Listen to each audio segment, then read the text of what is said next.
Hello there, I'm Tom Wiggins. And I am Emily Elias, and this is Desert Island Dips. It is the podcast where we pit condiment against condiment and ask, if you were trapped on a desert island, which 5 dips would you take with you? That was a bit, what's that? I was going that for thing you do the impression of. Mayor of Munchkin Land. Yeah. As Mayor of Munchkin City, in the county of the land of Oz. It's not as terrifying to the listener. Regally. It's still quite terrifying. Oh, it's very terrifying. It's more terrifying when you can see the actions. And the sharp kicks. So far, the island is home to Tommy K, Brownie S, Ingy M. M, Sriracha, and Ajika. I just gave up. I can't really do those ones, I don't think. This week, on episode, what are we on, 39? Yeah. 39, nearly 40. Having an identity crisis before it turns 40. Before 40. We might get there without having a full one. This is a personal favourite of mine, not to spoil the ending. It's called, and I don't think many people have heard of this, Henderson's Relish. A gentleman's relish. No, it's for everyone.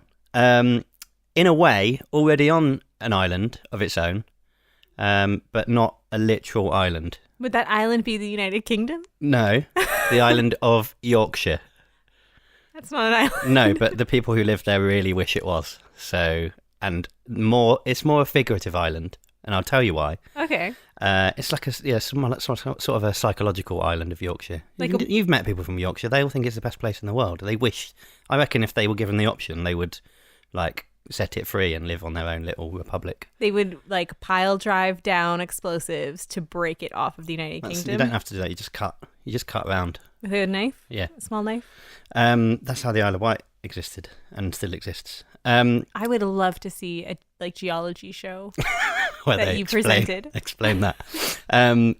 What I mean is that Hendos, as it's known, well, certainly to me, I think if you're from Sheffield, it's more Hendos. I don't think you say the H. It's not very well known. I've given away. It's from Sheffield, and it's not very well known outside of more the whole Yorkshire area and the surrounding counties as well. So not just Sheffield, but the further away from Sheffield you get, the less likely it is that you will have heard of Henderson's Relish. I honestly had never heard of it before until I became your friend. I feel like I've introduced quite a few people to it. Yeah, I think you should get some sort of like 10% commission from the Henderson Relish people. I don't think that's necessary. It's fairly easy to describe, though, even though it's fairly unknown.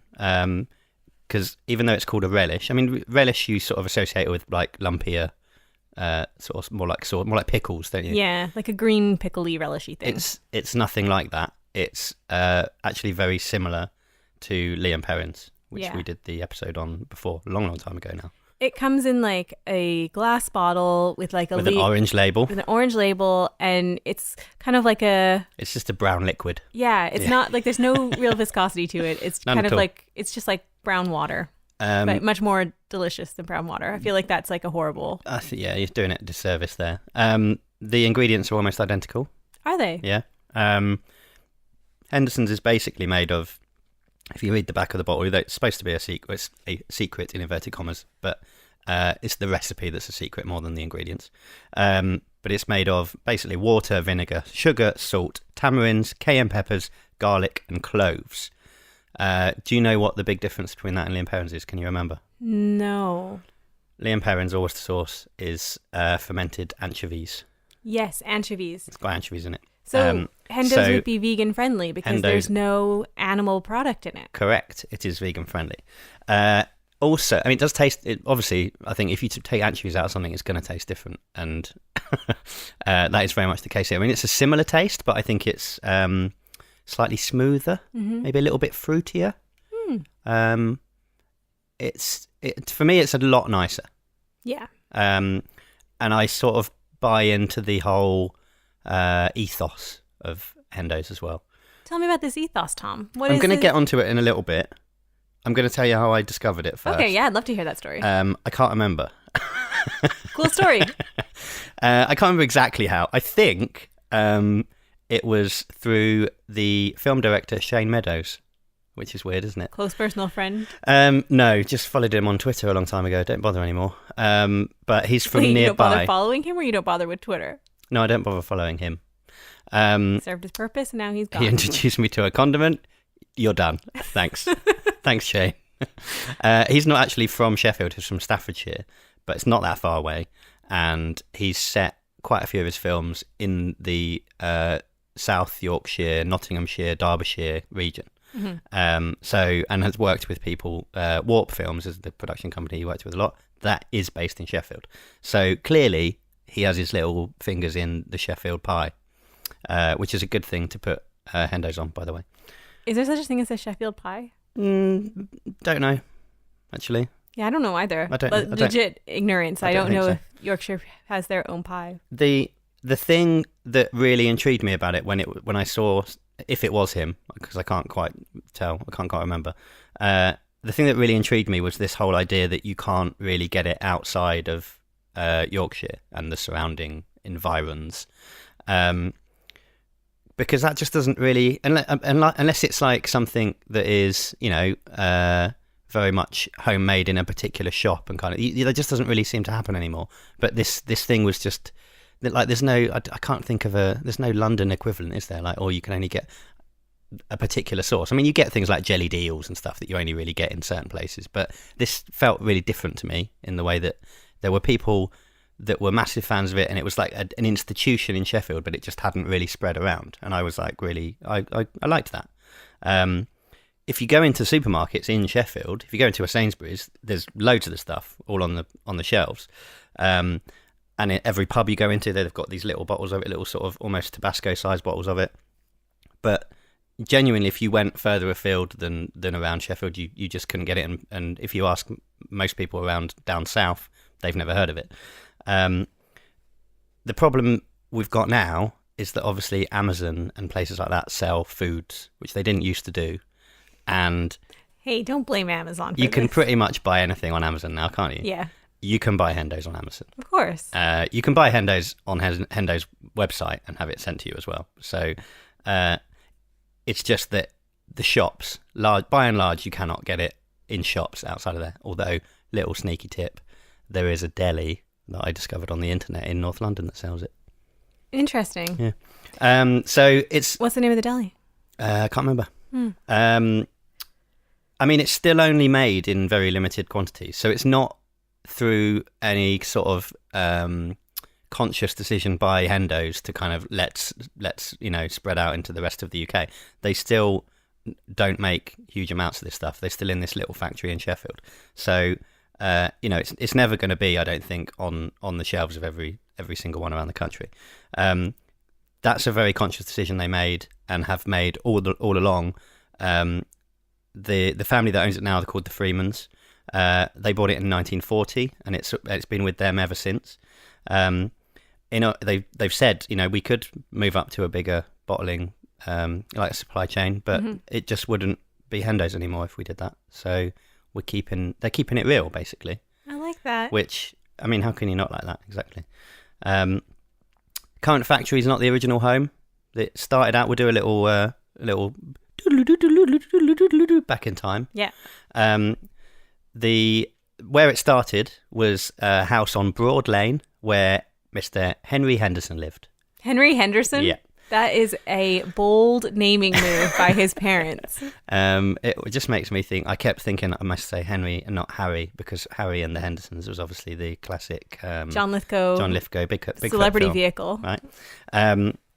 Henry started out working on his dad's farm near the little village in Nottinghamshire where he was born. So even he's not actually from Sheffield, but he left home to become an apprentice miller. Now we've had a lot of millers on Desert Island Dips before. Lots of people get into condiments through milling, so that didn't surprise me. Sometime though between 1881 and 1883, so we haven't narrowed it down entirely, but we're in a fairly small gap. He changed jobs and he started working as what's known as a dry salter, which I don't think it exists. I'm assuming anymore. it's someone that sorts the dry goods. Salter, SALT, so salt. Oh, on. So he. I think that's a fair assessment of what I thought you said. Yeah. But as in, he works in preserving foods, basically. Salter, not sorter. Yeah. They apparently, dry salters, they'd have a little side hustle going on where they would, because they're kind of in the business already, they would sell their own like pickles, dried meats sometimes, and relishes. So clearly Henry's got a bit of, he's sort of learning a bit about what else is going on. And he's like, you know what? This may be some sort of either Liam Perrins or something similar coming around the time, and he's thought, do you know what? I think I can make my own one of this. So he basically turns his house into a kind of general store / Hendos factory. And what used to happen is that people would come in and they would bring their empty bottle of Hendos and have it refilled from there. But it was also just a kind of normal shop. So the first one was in 1885, the first batch. So it's about 50 years younger than Liam Perrins. So there's no kind of big debate over which one comes first. Liam Perrins comes first. What is kind of interesting is how little is known about those first few years, because apparently there was a rule back then that said if you couldn't trade the shares of your company, or you had fewer than 25 employees, you didn't have to be listed or registered as a company. So this is basically just him working out of his house. I kind of like the rules of ye old HMRC. Do you think it would be beneficial to us self-employed if we could continue by these rules? Yes. I mean, it's very unlikely that I'm going to employ another 24 people to work in my company. Hey, you never know.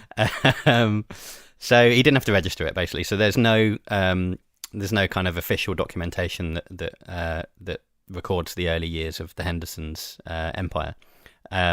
But we do know 1893, so it's about 10 years later, he put an advert in the Sheffield Daily Telegraph looking for a girl about 14 years old to fill relish bottles.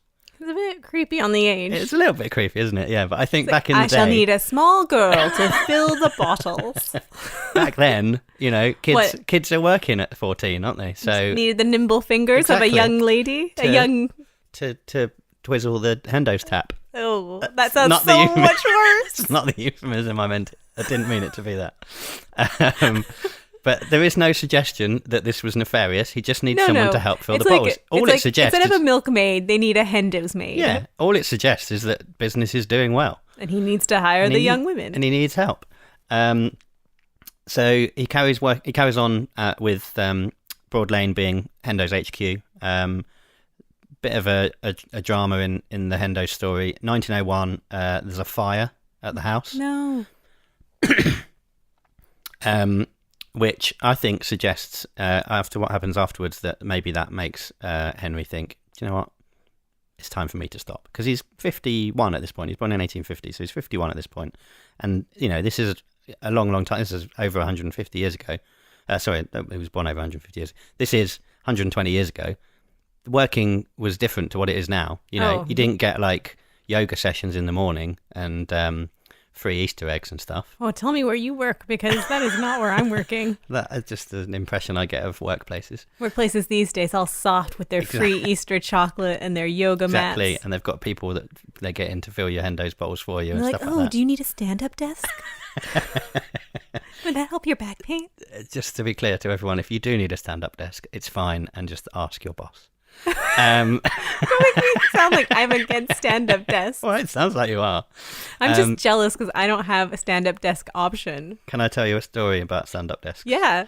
I used to sit opposite someone who, when he got one, I waited. It had it was mechanical, so he had a button that he pressed to make it go up and down, and I queued up the Thunderbirds theme tune, and then the first time he put the desk up, I played the Thunderbirds theme tune really loud, and then I immediately felt quite bad about it. But it was a good gag. How long did you have the theme queued up for? Just got in one morning and I just got it ready, and then waited for him to and I was like, wham, play. Anyway, there were no standing desks at Hendos HQ in 1901, but there was a fire. And I think... Great segue. I reckon it made Henry think, do you know what? I'm getting a bit old for this, because a few years later he starts to actively look for a buyer for the company. Multiple adverts were put in, I think just the paper, just going, I'm looking for someone to buy my shop and the rest of the business. I mean, how else would you really do it back then? Yeah, I know. Like, yeah. Sure. I don't even know how you do it now, really. I think Probably the internet. I think the internet, and I think you Which is, like, hire modern consultants newspaper. to like find someone for you, and then they take, I don't know, maybe I Me need neither. that job, and then I'll just like, Finding people to buy stuff. yeah, I'll just like vulture off other people's buying. I don't know what I'm doing. My That's a good life's a idea. mess. But he sold it to Shaws of Huddersfield. Shaws of Huddersfield. And Like, then- is it the Shaw of Huddersfield? What? Like No, SHAW. Shaws of What's SH? What SHAH? like the yeah, like the What is Shaw. that? Some sort of title? Yeah. Oh, I didn't know that. Never mind. I thought there was. Oh no, never mind. Let's not get into the Abandon. royal family. Abandon. So he sold it to Shaws of Huddersfield in 1910, and he was like, "I'm done. He retired." Fair enough, right? Do we hear from him I mean, again, he's or is he just 60. like No, that's it. He's out of the game. he's out of the game? But it's kind of, as I said, it's sort of remained a family business ever since. The man they put in charge when Shaws bought it in 1940 was a guy called Charles Hinksman. Hinksman. And his nephew, Kenneth Freeman, was still involved until 2013 when he died. He was 92. 92 and making and Hendos. he was still the Hendos man. And now his wife, Pamela, is the managing director. How old is she? Don't know. But if he was 92 when he died in 2013, I'm guessing she's not a spring chicken. No offense, Pamela. We never know. It could be like a situation where he's got Don't that. suggest that she's after the Hendos dollar. I'm not saying that, but there could have been like That is a obscene. there could have been an autumn-summer romance. She could be at least 20, 30 years younger than him. It would still make her 70-something. That's young. 60 70 something. years young. So they, at some point, they move the production from Henry's old house because he's given up, and I mean he retired and moved away, so they could have kept it there, but obviously they were like, they moved to a site on Levy Grieve Road, which is still there. If you go to Sheffield, it's right by the university. There's a building that is quite obviously empty, or not used at least, near the university campus with all the Hendos branding all over it, which I always find quite exciting whenever I go there and drive past it. But they were there for about 100 years before moving to the current place, which is on the edge of town. But I think I said before, I can't remember, it's still very small. The production line apparently is only 20 seconds from start to finish. So it's not a big, long, involved process. And there's like a dozen people that work there, less than a dozen people that work there. So it's a really small factory. I'm genuinely impressed by how much relish they're kicking out for such a small facility. Well, for starters, they're like doing the entire city already. So it seems like that would be enough for such a place so small. But they're also shipping out to other parts of Yorkshire and the surrounding areas, as I said. So and the world. Thanks, Amazon. Sort of the world, yeah. Well, I don't know if it's them that are doing that on Amazon or if it's somebody else, but Who either knows? way. What I find interesting is that I said that the recipe, the ingredients are known, but the recipe sort of itself is still a secret, and only members of the Freeman family know this. Apparently, they turn up to the factory because they've got someone else running it for them. The Freeman family turn up to the factory every 4 months. They mix up all the ingredients, and they go, "There you go. That's for you to make your Hendos with for the next 4 months," and they go away, and they come back next 4 months, and they do it again. So like to not just maintain like the a secret. quality control. They're literally Apparently like so, yeah. mixing the batches. Wow. So I think, for me, it feels like it's grown in popularity to an extent, or at least awareness, because of the internet in the last 10 years or so. But I think it could easily be a lot bigger if they wanted to make it a lot bigger. There's loads of celebrity fans that always bang on about it. There's a video on YouTube of Sean Bean, who, before we talk about any further, I don't know where I heard this, but somebody once said that Sean Bean needs to decide how he wants to pronounce his name, because surely it's either Sean Bourne or Sean Bean, because they're the same letters, just with a different letter at the beginning, aren't they? I hope, can we make a Desert Island Dips policy where we call him Sean Bean? Sean Bean. I prefer Sean Bourne. Oh, I'm Sean Bean. Okay. There's a video of him being interviewed for promo for some film that he's in, and he just keeps banging on about Hendos all the time. He just won't. He just keeps talking and talking and talking about it, which I admire him for, and I'd much rather hear about that than whatever crap film he was in. I genuinely feel bad for those people doing those junkets, because it's like, here, let me give you the 3 lines that you need they're going to be everywhere. And now, can I please just talk about Henderson's talk about Relish? my favourite Henderson, my favourite Relish, please? But yeah, he's a big fan. Richard Hawley did a gig at the factory. He's a musician. Was in the Long Pigs. The Arctic Monkeys, big fans. Apparently they get it shipped to them when they're away on tour. Don't know how true that is. Jessica Ennis-Hill, she's a big fan. You'll notice these are all people from Sheffield. I'm seeing a theme of like Yorkshire. Basically anyone famous from Sheffield bangs on about Hendos at every opportunity they can. So clearly they're sort of proto-influencers, aren't they, in a way? Doing the sort of organic reach. I'm just using words that I've seen people use. This is a very buzzword marketing. Yeah. They could celebrity influencer, #global, It's inspired some music. Do you want to hear some? Oh, I would love to. Some music inspired by Hendos. This is the Everly Pregnant Brothers. And this is... Is this your band or? Nope. This is just called Hendos. You'll probably recognise the tune when you hear it. Fuck Worcester sauce, that shit's no good for you. It tastes like fucking glue, and it's just not Hendos. I came along, I wrote a song for you. I put you on, missed you. And you are called Hendos. Get the idea? I think I get where they're going. Some coarse language, of course, there. I mean... from Yorkshire. Is that a given? Yorkshire people swear a lot more? I know, yeah, I reckon so. Clearly... I appreciate the parody song. That is amazing. It's very Weird Al Yankovic, isn't it? It is. I will say this, because I've been an Instagram monster for Desert Island Dips lately. Yeah. There is an entire like subgenre for Hendos stans. Appreciation, yeah. Like they have got all kinds of crazy things. They've got like pillows, crochets, like they are loving the Hendos. Yep. And they're like showing it loud and proud on the internet, which I respect. I will make a photo gallery of some of my favorite like Hendos creations and put it on Instagram by stealing their pictures and then giving them credit.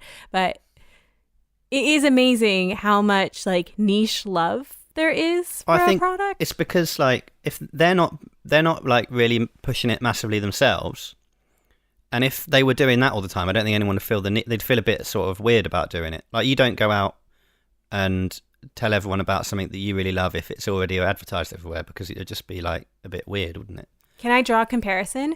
I would draw a comparison to the Sriracha fan base, where like Sriracha doesn't need to advertise, and they seem to have all these people getting really creative with like the product, like the the green bottle cap, the rooster, like whatever, and taking it own and making T-shirts and whatever. I think this is on a much smaller scale, obviously. On a Yorkshire scale of the global phenomenon that I'm like is Sriracha, but it's like that sort of like dedicated fandom for it. I don't know, that probably wouldn't have happened if Sriracha had turned up as a massive new launch from some big company. Yeah. No one people would have gone, oh yeah, it's really nice, but they wouldn't have taken it upon themselves to be very passionate about it. Because you have like ownership as a fan. Exactly, yeah. Hendos belongs to all of us. Exactly, even when we're not from Sheffield, but we want to be. We would like to be, yeah. One thing I do really like about it is that there's 2 football teams in Sheffield, Sheffield Wednesday and Sheffield United. Sheffield Wednesday play in blue and white stripes and Sheffield United play in red and white stripes. You can buy blue and white striped and red and white striped bottles of Hendos so that you can maintain your allegiance to Sheffield without giving any to the other team, and have your Hendos as well in one bottle. So at the Sheffield Wednesday matches, they're selling pies. They would have their Hendos with like in a blue bottle. But blue and white stripes? Probably not, because that's not the most efficient way to sell it. No. But like, it's like you a wouldn't condiment be allowed to take in like it in the bin. with you. Do they? No, like in the stadium, do they have They've like a probably got condiment a big air plastic rack? one. Ugh. Fine. That's less glamorous. Yeah, and no, this is for you to have it at home, I think. I don't remember for sure, but it would have been in the away end, so I don't know if they would have put it in there anyway. Anyway, not everyone is on board. At least they weren't. Who are these naysayers? Give me addresses. I need to go and beat them up. You probably would better find, actually. In 2014, Jim Dowd, the MP for Lewisham West and Penge, accused Hendos of being a rip-off of Liam Perrins. He said the bottle was parasitic packaging. This is during a debate in the House of Commons about intellectual property. He said this in the House of Commons? They were having a debate about intellectual property in the House of Commons, and I don't know how he'd seen this, but he was using it as basically an example of a company should have more power to protect their intellectual property because, look, here's Liam Perrins, the real deal, and then there's Henderson's over here, which is a massive rip-off, and they've even copied the packaging and blah, blah, blah, blah, blah. Don't worry, though. Nick Clegg to the rescue. Finally. Nick Clegg, now Facebook conglomerate. Yeah, which literally no one has ever said. No. So at the time he was Deputy Prime Minister, but he was MP for Sheffield Hallam. Yeah. So he has... If the people of Sheffield did not feel like they were staying up for him, what would they do? I mean, vote him out? Yeah. Oh, spoiler! Spoiler alert! He wrote an open letter to Jim Dowd.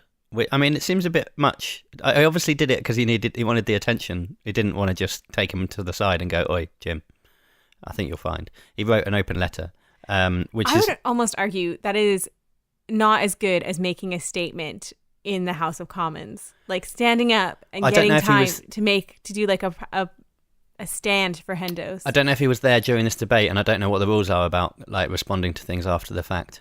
I mean. But he wrote this open letter to him, basically telling him that he was an idiot, and it was the powerful sign-off, I believe, because it's no longer available, the letter, so you can read quotes from it. But he says it tastes different, has different ingredients, and well, to be frank, it's better. I mean, how powerful is that from Nick Clegg? That is Nick Clegg in a sentence, isn't it? Not describing him, but that's about as powerful as you can imagine him being. Yeah, the former deputy prime minister of this great country. Those are wham. Boom. Dowd accepted an invitation from Clegg to have dinner with him, at which Clegg was going to supply a bottle of Hendos that he got next time he was up in Sheffield, and Dowd was not literally, forced to eat his words with a nice dash of Hendos. Apparently he was like, yeah, sorry, I've made a bit of a boo-boo here. He was like, oh, but the labels look so similar. Got this one a bit wrong. Clegg. Did he do a formal mea culpa? No. He didn't did he issue an open letter saying I was wrong about Henderson? It seems that it was just the sort of, he read the letter and just kind of went, oh, sorry. I don't think he really understood exactly what he'd done when he said this. One thing that Clegg did get right in his letter was that Hendos pretty much goes with anything. I mean, there's not many things. I mean, there are things that it obviously doesn't go with. Ice cream, the obvious things. Waffles. I probably wouldn't put it on cereal. No. Or like grapefruit. Why? No. I was about to say something then, but I'm actually thinking I might try it. My favourites, cheese on toast. Yeah. But that's a classic, like Liam Perrins as well is classic on cheese on toast, but Hendos and cheese on toast is better. Gravy. If you're making gravy, just wang a load of Hendos in. It's just basically just makes it better. You know that like sort of quite chunky vegetable soup that you get in those funny cartons? Like a chili? No, vegetable soup. Okay, yeah, like the ones in the grocery store? Yeah, like yeah, you know, the carton ones. Yeah. Just wang a load of Hendos in those. That's nice as well. I feel like anything sort of brown and hearty. Bolognese. Chili, I put it in chili. Shepherd's pie, things like that. Just anything go for with your it. mince. A mince. Yeah. Just brown stuff largely. And beef burgers. Hearty things, fish and chips. Wait, what would you put? You put Henderson's on the fish or on the chips? I think you can put it on the chips if you like. If you like that sort of flavour with your chips. But yeah, just kind of anything really. Just give it a go. And I think the rules of like how much you have, basically like as much as you want. There is no such thing. There is no such thing as too much when it comes to Hendos, as far as I'm concerned. I like that somewhere there's a man with a book and he's writing down the rules of how to live your life. And he's like, Hendos Rule 101. No, he's done all the condiments of how much you should have. It's like, and when it comes to Hendos, he's gone, you can never have too much. Infinity sign. And then finished. That's kind of it. Oh, that's a fun journey. So... I kind of explained at the beginning, I think, why I really like Hendos, or what attracted me to Hendos and what keeps me coming back to Hendos above and beyond its delicious taste. And for the first time in a long time, I would be happy to put it on the island. Would you get rid of brown sauce for Hendos? No, I don't think so. I would probably get rid of ajika. No. English mustard? No. No, I think I like Hendos. I appreciate it. Not to be total baddie, but it's the same fight we sort of had during the Liam pairings episode of it's more of an ingredient than a condiment itself. No. I kind of don't like when you said, "Oh, I'll put with fish and chips." I was genuinely surprised because I've never thought of using it in a way that would be a traditional condiment setting. I use it more as an ingredient in cooking. Putting on cheese on toast. Yeah, but like that was again in the Liam pairings episode. That was like the gimme of like, yeah, okay, that. But for the most part, I think you can just put it on anything. So that's why it qualifies. But as we've always said, there's no introduction to the island without full consensus. So this is a consenting island. This is an island built on consent. And as I said at the beginning, it's on its own. Metaphorical, psychological, figurative island of its own already. So I think honestly this is one of those ones where if it was a Tom Wiggins personal island, it would be there. Oh, definitely, yeah. Well, because then I wouldn't have to listen to you. Yeah, my annoyingness bringing you down. That's all I do. Yeah. But I encourage anyone out there who hasn't ever tried Hendos before to give it a go. You can get different bottle sizes these days. It used to be very strict. I think it was the main one and then the slightly smaller one that they had in restaurants, but you can get like a little travel one these days. I bet you can get that website. I bet you can get that in the Yorkshire airport. You can get a travel Hendos. Where's Yorkshire Airport? There's got to be an airport in Yorkshire. Leeds would have an airport. Yeah, you get a little travel version now. You can get big lads that are like sort of industrial size, like a Magnum. And what's it called? Nebuchadnezzar. What? You get the different champagne bottle sizes. Yeah. Magnum's quite small compared to some of the others. I didn't know there was one called Nebuchadnezzar. Yeah, that's not even that big either. In the grand scheme of things, I mean, it actually is pretty big. But yeah, you can get various sizes, but I highly recommend it. You can get crisps these days. There's a brewery in Sheffield, I want to say, but Yorkshire for sure, called Northern Monk. And they've made a Henderson stout. Nice. And they've it's cans. I've it's never the put internet it in beer before. It's all over the Henderson's Relish Instagram of people up north taking like photos of their beer and being like, "This is delicious." It's pretty right they are. So I feel like if I was to give you a birthday present, which in hindsight I should have done, I didn't know you were going to do this episode. I would have got you, and there's still time, thanks to a online delivery service, which we have talked about too much on this episode. Yeah. We haven't even got a discount code for them like we did for Moho. Here's a fake present, Tom. Thanks very much. It is a 4-pack of Northern Monk Henderson's Relish Stout. Don't really like stout, but thanks. You would drink it though to try it, wouldn't you? Yeah. I might get myself a bottle of the blue and white one because that's the same colours as Brian Hove Albion. So that'd be nice, wouldn't it? Oh yeah, take it to the game. Smuggle it in. You wouldn't be allowed it in because it's a glass bottle. I'd have to get one of the plastic ones, and even then they'd probably take the lid off. We are. Could you imagine that's it? Like you get rumbled sneaking in Henderson's Relish, and then they take the lid off, so you've just got to carry it around or drink it.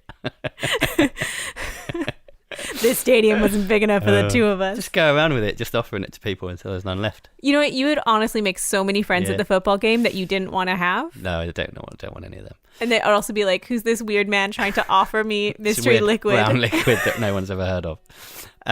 Thanks very much for listening, everyone. We haven't got any more time, but we do have social media. Oh, buddy. Instagram, @Desert Island Dips. Twitter, Desert Island Dip. Single Dip. Facebook, search Desert Island Dips. And what was the other one? Email, desertislanddips@gmail.com. Which I feel feels quite old-fashioned now, doesn't it, email? I would appreciate an email. Okay. Someone send Emily an email, please. And if you're lucky, have a lot going on in my life. We'll read it out on episode 40. Well, that's going to be a pretty quick email send. That is, just realised. Little quick peek behind the curtain for the listeners. We record 2 at a time, and we're just about to record episode 40, and this one hasn't gone out yet. So the only person that's going to send an email is me. And I'm sure it's going to say, "Happy birthday." Okay, we better go because I've got an email. Sorry. I've got an email to send. Oh. Join us next time on Desert Island Tips.